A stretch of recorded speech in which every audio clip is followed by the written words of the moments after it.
Real South Florida racing mecca, still going strong since February 2nd, 1939, and a new day upon us here on this final Sunday in the month of June, June 24th to be precise. Jason Blewett, Ron Nicoletti alongside. Always fun seeing Gulfstream Park through the years, almost a virtual yearbook. We're in good shape as we start the day. Yeah, good shape today. We got a fast main track, a firm turf course, and we have a huge carryover starting to build in that Rainbow Six. And next week, we'll call it Summit of Speed Week. Absolutely. Thursday begins Summit of Speed Week, a twilight Thursday at that. Do note, Thursday and Friday from this point on, 2:15 p.m. will be the start time. They drew Thursdays, that opening Twilight Thursday card yesterday. In fact, 9 races in the mix, and that will officially kick off Summit of Speed Week, and they will draw that, what we think will be, rumor has it, everybody, it'll be a 14-race blockbuster Summit of Speed Day program. That card and all 5 stakes on the day will be drawn on Wednesday, and in fact, speaking of Summit of Speed, Princess Rooney contender and defending winner at that, Curlin's Approval stretched her legs this morning, and I think I can speak for you. Very much looking forward to seeing her in action. Yeah, she's be ready to go. That was our final work, getting ready for next Saturday's race. So owned and trained by Happy Alta, which is always a fun thing. Yeah, there has not been through the years that many repeat winners of the Princess Rooney. I had looked it up a couple of weeks ago. I think Gold Mover, the last to do it, about 15 years ago for trainer Mark Hennig. She was a real good filly, both in New York and down here in South Florida. So we'll see 6 days from now if Curlin's Approval is up to the task. And certainly of immediate concern is today's 12-race card on this fast and firm, bright and sunny Sunday afternoon in Hallandale Beach. We kick off the carryover action. Not bad. That opening high five in race number 1 on the main track. A little over $3,000 in the opening super high five. And that is also the starting point, the launching pad on this sunny Sunday with the 50-cent early pick 5. Another 12-pack in the mix, Ronnie. That means not 1, not 2, but 3 pick 4s. Yeah, it starts in race number 5 this afternoon, and of course we've been talking about this Rainbow Six, and you'll see there is $755,000 plus in that pool. Now we're talking about today, hope somebody takes it down, but if it doesn't, we're going to try and give it all away next Saturday. How much fun would that be? That's the way it should be. Have a major blockbuster stakes heavy card with a mandatory mega jackpot carryover and payout, of course, in the Rainbow Six. We'll see if that holds firm for another few days of racing before we get on to the 2018 Summit of Speed. And then full circle, a daily rite of passage here at Gulfstream Park. 50-cent late pick 5 gets underway in race number 8, and very much a part of the late pick 5 and the Rainbow Six for that matter. We've got a couple of good-looking 2-year-old maiden races on the turf towards the tail end of this June 24th program.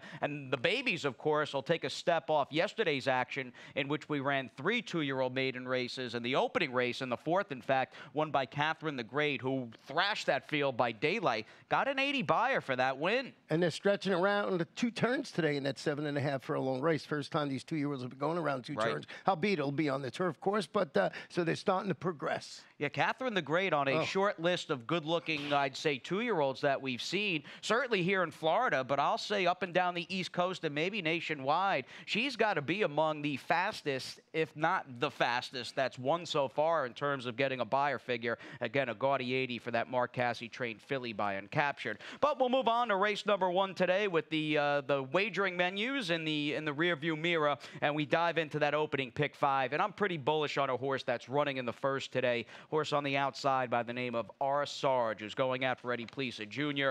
This horse dropping down in class, and he catches a couple of horses, 2 major key foes in Vinardini and Tea and Cricket, who are coming out of, I think, dressed-up performances where they were carried by the racetrack in respective Gold Rail speed track victories just a week and a half ago to 2 weeks ago. Good spot for R. Sarge. He's my Sunday single starting things out. We return to the turf today. We have not run a grass race here since Friday's 7th race in what turned out to be a driving rainstorm. In the second race today, Ronnie, compact field of 7 may ultimately boil down into a bit of a jocks race there. It's not a big field by any stretch of the imagination, but it's an evenly matched field. Yeah, and we got the same 3 on our ticket, so we'll see how that works. I got Grey Dude on top. 2 for me in race 3. Couple of key contenders rematching off a race here on Belmont Day. Justifies Triple Crown Day on Saturday, June the 9th. And my 4th race runners, I only used 2 in that race.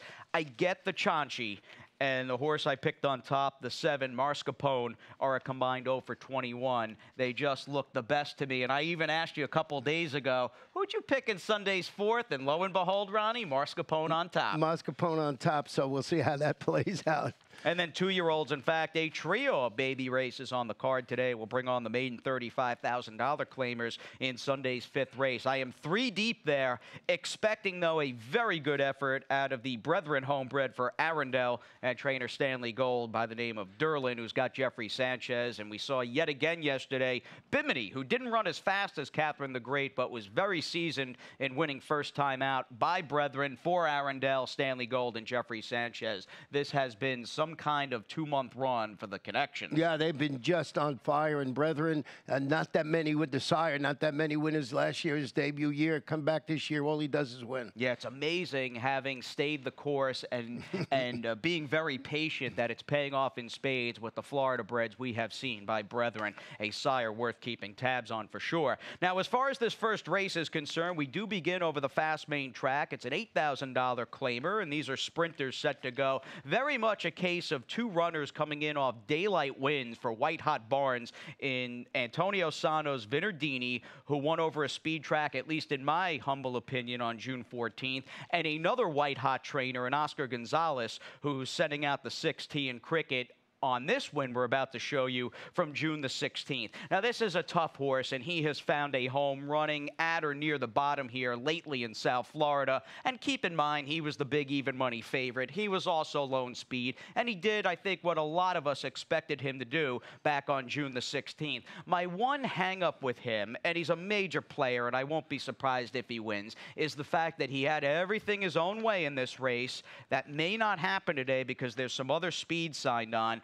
It was also a victory achieved over a track in which off-the-pace horses, time and race after race, just had a really tough time making up significant ground. I get why you picked them. I'm just a little hesitant, and I like the 7R Sarge. Well, let me add to that with a stat on Mr. Oscar Gonzalez. Over the last 5 years, winner last out, all claiming levels on the dirt right here at Gulfstream. He's 9 for 30. That's 30%. He's in the money 53% of the time with a positive return of investment. Barn is just going so good that put this one on top. Got your R Sarge in second, and I used old Charlie Atlas from the Mickey Kroger barn because they got 2 in a race, and I just thought this horse was facing tougher before the layoff. And off a bit of a layoff, no doubt, has not run since a couple of days before New Year's Eve, last December 29th. Mickey Kroger with the 1-2 punch in race number 1, also sending out the inside horse in Bonnie Boy Hunter. See what shakes out, but Oscar Gonzalez picked up a win yesterday. In fact, knocked you out of the Rainbow Six very late in the sequence with Spicy Nelly in race number 11. Now, Chuck Simon wins the last with the off-the-claim horse. Did you have that horse in the Rainbow? No, I did not. So okay. I didn't feel as bad at that moment when Oscar Gonzalez beat me. No, I had the 8. I had second and third. I didn't have the 7. Who you had on top? Now, Oscar Gonzalez, by the way, part of a 7-way tie for first in the trainer standing. That's 7 amazing. barns have 15 wins coming into this penultimate Sunday of the spring meet. Should be fun to watch what happens over the next few days. And, of course, today's 12-race card very much included in that. As we flip the page, we're back on the turf. Again, we have not run a race on the grass because of the rain that we've had off and on here in South Florida since late Friday afternoon. So good to be back on the turf here, and we'll bring on the Florida bred, any other than allowance horses in this 7.5 furlong turf race. As I stand, I feel as though this is a bit of a rider's race, and tactics are very much a paramount sort of factor and trait going into this second race. There's a part of me that thinks the horses we have first and second, third and fourth. Yeah, well, it's the ice cold try. It's only a 7-horse field. I really get annoyed when it's a 12-horse field and we have an ice cold try. But if I said to you the 3 Little Nick V, who's taking a big drop to 16, and the pretty consistent without winning this year, but very consistently good Gray Dude, the 3 and 4, is there a good chance they're just a little bit better than maybe some of the others? I agree with that. And the little Nick V, you don't know what you're going to get. Big drop down. This horse looks like a logical contender. Great dude from the Armando de la Cerda barn. Got his go-to jock, MCL Jaramillo. I think the race goes through those two. I do as well. The more I looked around, and again, both of them are going to need heady rides, and you're going to have to pull the right kind of trip. But if they both show up, Little Nick V and Gray Dude, they might ultimately just be a little classier than their 5 foes in that 7-horse cast at Sunday second. Back to the main we go. Race number 3, 5.5 furlongs. These are 2 lifetime 3-and-up filly mare claimers, and the first major rematch on today's card concerns a few horses that faced each other back on Belmont Day. Day Justified became the 13 Triple Crown winner here at Gulfstream Park on Saturday, June the 9th. To me, it's about Rethink Me from the rail, and although, and again, I'm not some crazy bias monger, I felt looking back through my notes that June 9th was ultimately a day where it didn't seem like there was some anti-crazy against speed track, where speed was not what you wanted entirely, but it did seem to be a day that off-the-pace runners did exceptionally well. And judging from my opinion there, I think both the one Rethink Me and the number 7 horse, Dreamin' of Aunt Antle, they were both against the track to an extent. I'm going to put them 1-2, and I've got your top pick on the outside.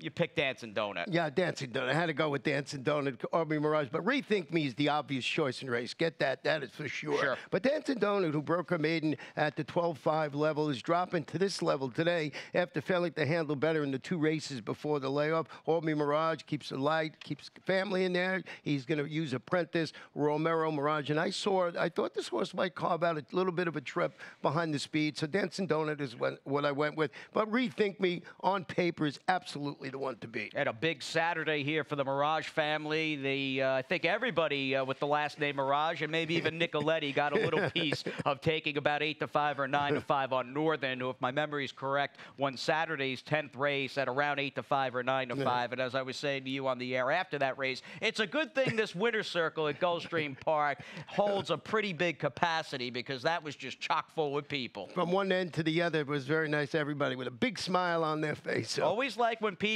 no matter what outfit or stable we're talking about, I always like to see people out supporting their horses.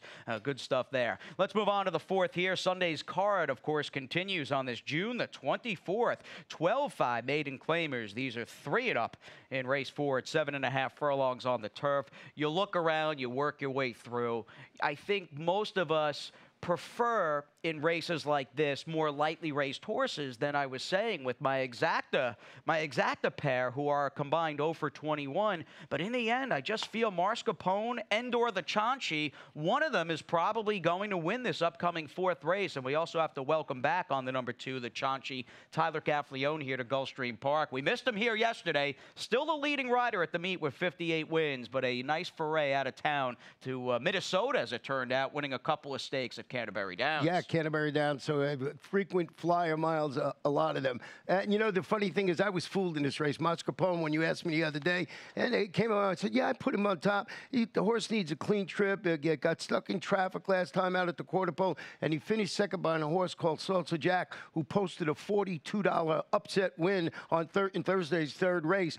So Mascarpone, I said, oh, yeah, no one's going to pick this horse. This will be my long shot today. Right. Lo and behold, he's the 5-2 morning line favorite. You picked him, I picked him. So I was a little bit fooled with that. So I think he's the one that I'm going to hang my hat on, is Mascarpone. He's the leader, and the Chauncey, 2nd and 3rd. All right, the Chauncey going first off the claim. In fact, Angel Rodriguez, this horse, boy, has this colt by road bounced around to a few different barns prior to getting an A-Rod's barn. We'll see how he does for Calabrese. And again, Gaffalione, 2 nice stakes wins yesterday out of Canterbury Downs. Reuniting, it's been a while, with trainer Mike Maker. Reunited, and it feels so good. But I'll tell you, it's nice having Gaffalione on your side, and as a jockey and a jock's agent, it's especially nice being able to ride consistently for Mike Maker, right?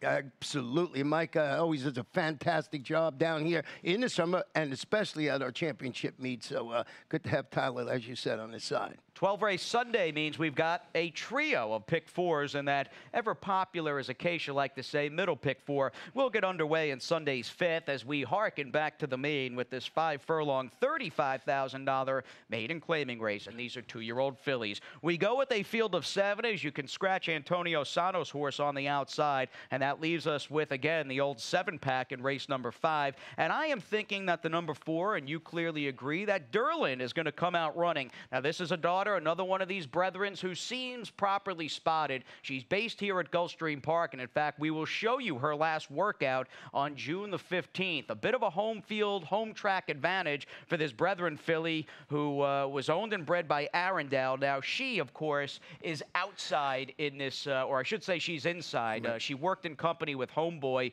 who ran here yesterday. You'll watch the rider, though, on Derlin, who, again, is along the rail. Got into this horse a little bit. In fact, went to the whip a couple of times, went to the stick in deep stretch, but she held her own with a colt who came back to run yesterday in a tougher race than this. This just seems, Ronnie, because no one, at least of the ones that have already raced, no one's really distinguished themselves. Timing's everything, and I think she's got it on her side. And ridden today by Jeffrey Sanchez. And just want to show you a trainer jockey stat. Now Jeffrey Sanchez at the meet is 21 for 77, but he's 12 for 30 for a 40% win average with Stanley Gold. So I just wanted to point that out. So of his 21 wins, 12 have come out of 30 horses for Mr. Stanley Gold. So when you see those two on a horse, you give it a second look. How much of an edge do you think? Because Jeffrey, I mean, is basically an employee of Stanley Gold as well. That is where he trains and rides in the morning. Fact that he's able to get on all these, especially the 2-year-olds, because Arundel has got so many of them. How much of an edge do you think that is, that he's able to get on these horses basically every day? Well, the proof is in what happens in the afternoon. It's certainly helping there. He's riding in great form. So just wanted to point that out. And Jeffrey coming back and just riding great. And he's a strong finisher. So that was my choice for one of the reasons I put the number 4 Derlin. And it's the sire. We talked about him. Brethren has been very hot. I used the 1-horse Toa and then the 2 Livyland in 3rd. Yeah, you think about all the nuances and idiosyncrasies these racehorses have, and Jeffrey clearly knows them like the back of his hand. I think it's a huge edge, and as Ronnie was saying, it is no doubt showing at the finish line and in the standings, with Stanley, in fact, one of the 7 trainers tied for first in the standings with 15 wins. I would love to see him come back and, after a kind of a quiet opening half to this meet, roar and get the money there to be leading trainer in just a few days. Anyway, we'll move on to race 6 before we take our daily timeout here on Gulfstream today. We're on the turf for this 7.5 furlong, 3-up filly and mare, $10,000 claimer. And moving back to one of the other barns in the hunt for leading trainer status, it's Ralph Zadie, who's among that 7-way tie for first. He has, I think, by far the horse to beat in this race, and the 10 Publicist on the outside. She's dropping. She seems well meant. To me, the real key of this race is not only Publicist and her drop, it's the fact that she's got post 9 now on the outside. There could be a contentious pace, or at least a very honest pace. How does that ultimately affect her? Even if she goes fast, I think she's still a little better. Yeah, and she won 1 of 3 turf outings up at Tampa Bay at the $16,000 level. But this horse likes this turf course. 2 for 9 on this course with a second and a couple of thirds. So, and Raylu Gutierrez, the apprentice, now a single bug apprentice. He will be in the saddle today. I thought this was the one to beat. Yeah, she is the horse to beat, absolutely. Now, are there a couple of potential flies in the ointment in the form of the 2 little Smarty Pants, who's got some speed and is stretching out off a 5-furlong race, as well as your runner-up, who's got Gaffleone and the blinkers on? A switch to Tyler with the blinkers combined. I would imagine La Montagne will be forwardly placed. In the end, we'll see how Publicist is able to adapt if the pace does play out the way I think it will, and if it's on the fast side. And for me, if this race starts to melt down and starts to weaken a bit, I thought Swapple was the best closer of the bunch for Luca Panici and Marcus Vitale. You're looking for a potential just speedy beginning and perhaps end to the 6th race, having La Montagne in second. You know, I'm always looking for the speed in the race, and then that with La Montagne, and you hit Jorge Delgado is the trainer. You got Tyler Gaffleone. They're putting the blinkers on. They got a plan, and the plan is to not let Publicist out of their sight. Maybe they go around the track 1-2. Even if it's 2-1, I'm going to make an exacta box for sure. All right, Ronnie's in for 3-10-10-3, and how does he see the Rainbow 6? Little teaser. We'll have it after this quick timeout here on Gulfstream today.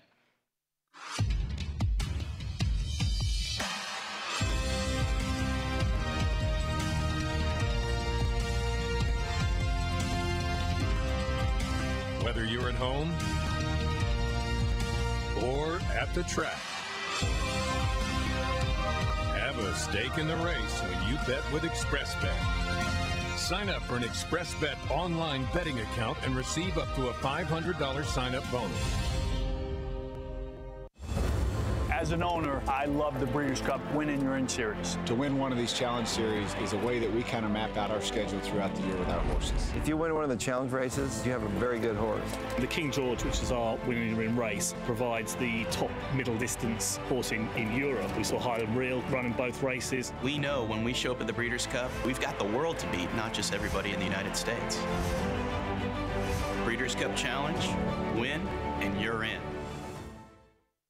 Welcome back to this live Sunday edition of Gulfstream Today from our clubhouse studios here at the old GP by the Sea. Ronnie and Jason joining you again with a 12-race June 24th program on the horizon. A lot of dough in the Rainbow Six. And our summertime Breeders' Cup Win in Your In race just 6 days out, the Grade 2 Princess Rudy. And although I would love to have a mandatory, insanely big Rainbow Six jackpot up for grabs on Summer to Speed Day this coming Saturday, I'd also like for you to hit the thing today. Well, with a single, I don't know if I can do that, but my theory today was spread and single. Spread and the single. And the single comes in race number 11, it's the 8, Luz Mimi Princess, who just got beat a nose in the stake last time out. I like this horse this afternoon. And with that said, I was able to spread in those other races. I think it's a really tough sequence. And for $48.60 with that one single of, as I mentioned, of Luz Mimi Princess. 479, Ronnie, for you in this opening leg. And I have very much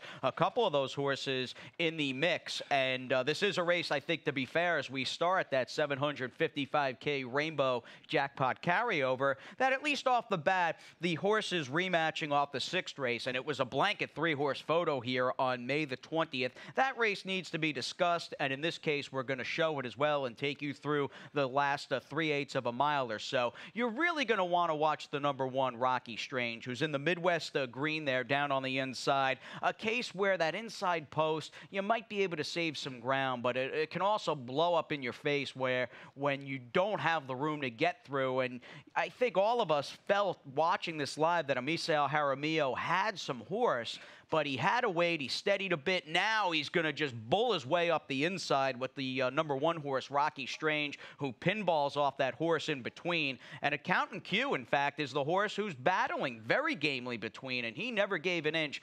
The question becomes, though, at least to me, Ronnie, or the concern is Rocky Strange, even though he ran well with a pretty tough trip, not an insanely tough trip, but he didn't have a totally uneventful time of things back on May 20th. Does he finally win one of these things? Because I have been chasing him since he was a 2-year-old with Stanley Gold. Well, when you see horses, have to wait, he got through there. Sometimes that, you had to rebuild his momentum. Maybe that's what cost this horse the victory last time out. I think in this spot, along with Accountant Q, I don't know if he wins it, but I got him on top, but he's certainly in the mix to win it. If not, he's got to be used on my ticket for that race I just saw there. That was a good race, an exciting race. I am just putting in, this is the old blew it off today. Maybe that's good enough to get Rocky Strange home. Off the blanket finish, especially on the dirt, oftentimes you see 2, 3, 4 horses just bunched up at the end. Many times that equates to a race that perhaps just isn't as strong as you might think it is. And that's why I'm taking a very key contender and a new face who's not going to be a big price at all in the number 2 Grand Togoshi.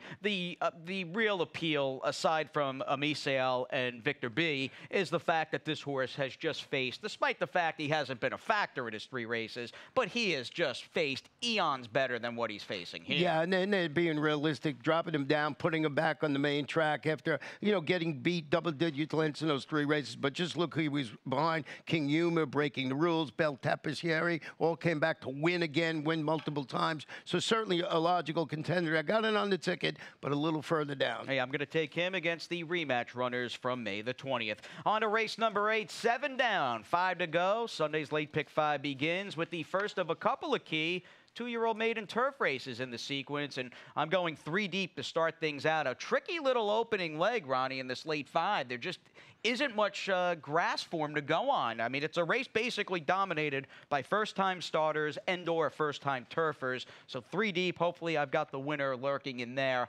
I think ultimately, and Victor Barboza, who again is one of 7 trainers tied for the lead here at the meet with 15 victories, I think he could have a big day, an optimistic shot, all things being equal.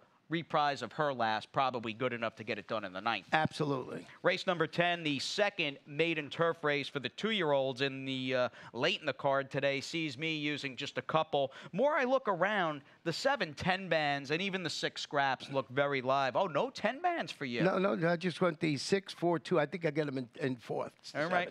Again, that is a race that you'll have to maybe get a little cute and creative and dig a little in the pedigree department. There just isn't any turf form to go on. I almost singled your Rainbow Six single. And she's, I think, a fairly lukewarm favorite on the morning 3-1. 3-1. Yeah, I thought she was way the horse to beat Luz Mimi Princess, right. Don't you? Yeah, absolutely. I thought she'd be much lower. Yeah, me too. I think maybe not odds on, but she might be down in the realm of 6-5 or 7-5.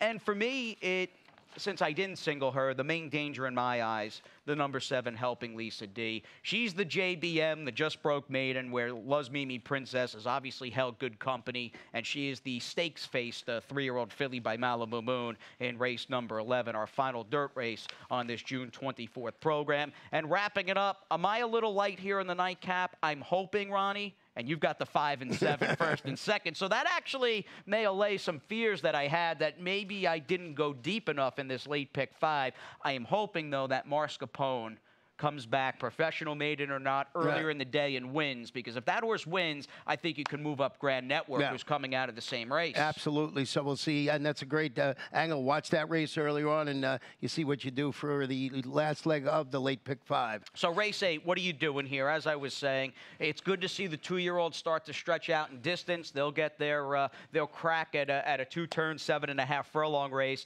The run into the first turn might be very key here. I always would remember those races on the inner turf at Saratoga, going 1 1/16 miles with the 2-year-olds. And oftentimes you'd get 1 or 2 that wouldn't corner all that adeptly, and that would just scatter and kind of spread apart and blow up the whole entire field. Turns aren't as tight here, going 7.5 furlongs. And I see you have the number 8 Flamingo Beach on top. I think there's a lot to like. Yeah, he's the son of Treasure Beach and a half-brother to a horse I really used to like, Graded Stakes Face, a 9-time turf winner called Livington Street, debuting from Armando de la Cerda, Embassy El Jaramillo in the saddle. And just off that breeding angle there, I put this one on top. I stand corrected in second, and I know the horse you have on top, Reorganized, one of the horses that I think has a real nice shot in here. Paid a lot for this colt. He's by Data Link. Okay, he didn't handle the dirt against a good field. I do like that fully loaded race. I think that was a pretty deep, one of the deeper 2-year-old male maiden races we've run this summer here in Florida. I think Reorganized is likely to take to the turf. And here's a little rundown with Flamingo Beach. As I was saying to Ronnie, I get why you picked this horse, because there is a ton to like. And we'll bring up the Blewitts Bullets here with a horse who's actually out of a dam. How often do you see a firm's name, by the way, in the bloodlines? No, not much. Seriously. So the dam's a little up there. She's 19 years old. But again, pretty cool seeing a Triple Crown winner